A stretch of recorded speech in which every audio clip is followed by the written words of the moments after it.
আমার বোনের বাসায় আসার পর থেকেই আমাদের দিনগুলো এত স্পিডে চলে যাচ্ছে, জাস্ট বোঝাই যাচ্ছে না। So hey everyone, welcome back to my another daily blog. তো বোনের বাসায় আসার পর থেকে আমাদের সময়গুলো খুবই দ্রুত চলে যাচ্ছে। এটা ছিল রাতের দিক দিয়ে আমি লিচু কাটছিলাম আর আমার ভাগ্নে আমার পাশে বসে খেলছিল, অ্যান্ড এইদিকে তালের শ্বাস কাটা হচ্ছে। এনিওয়েজ, এটা ছিল দুপুরের দিক দিয়ে। এদিকে হচ্ছে আমার বোন পায়েস রান্না করবে, অ্যান্ড পাশে হচ্ছে দুপুরের রান্না রেডি করছে, সেটা হচ্ছে বসিয়ে দিবে। সো ফার্স্টে হচ্ছে আমার বোন সকল মশলা দিয়ে গরু মাংস মিক্স করে নিয়েছে। তো এখানে সবকিছু দেওয়ার পর মাংসগুলো ভালো করে কষিয়ে নিবে, অ্যান্ড এর পাশে হচ্ছে পায়েস রান্না চলছে। আমি এর আগের ব্লগেও বলেছি যে আমার বোনের হাতের পায়েস রান্না খুবই মজার। তো এইবার আমি আমার বোনের কাছ থেকে এভাবেই পায়েস রান্নাটা শিখে নিয়েছি। তো এই টাইমটাতে সুন্দর মতো নেড়ে চেড়ে নিচ্ছে। এরপর এখানে লিকুইড মিল্ক অ্যাড করে দিল। যারা পায়েস রান্না করতে পারে তাদের কাছে এটা আহামরি কিছুই না, বাট যারা নতুন তাদের কাছে এটা অনেক কিছু। এখানে প্রত্যেকটা জিনিসেরই একটা নির্দিষ্ট পরিমাপ থাকে, কোনো একটা কিছু বেশি কম হয়ে গেলে তখন আর খেতে ভালো লাগে না। তো এইদিকে মাংসগুলো কষানো শেষ,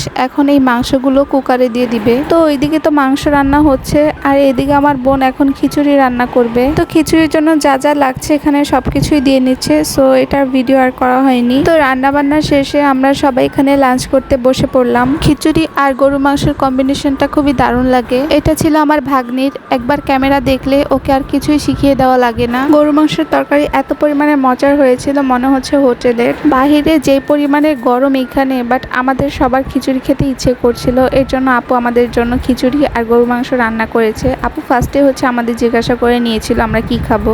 সো আজকে এই পর্যন্তই।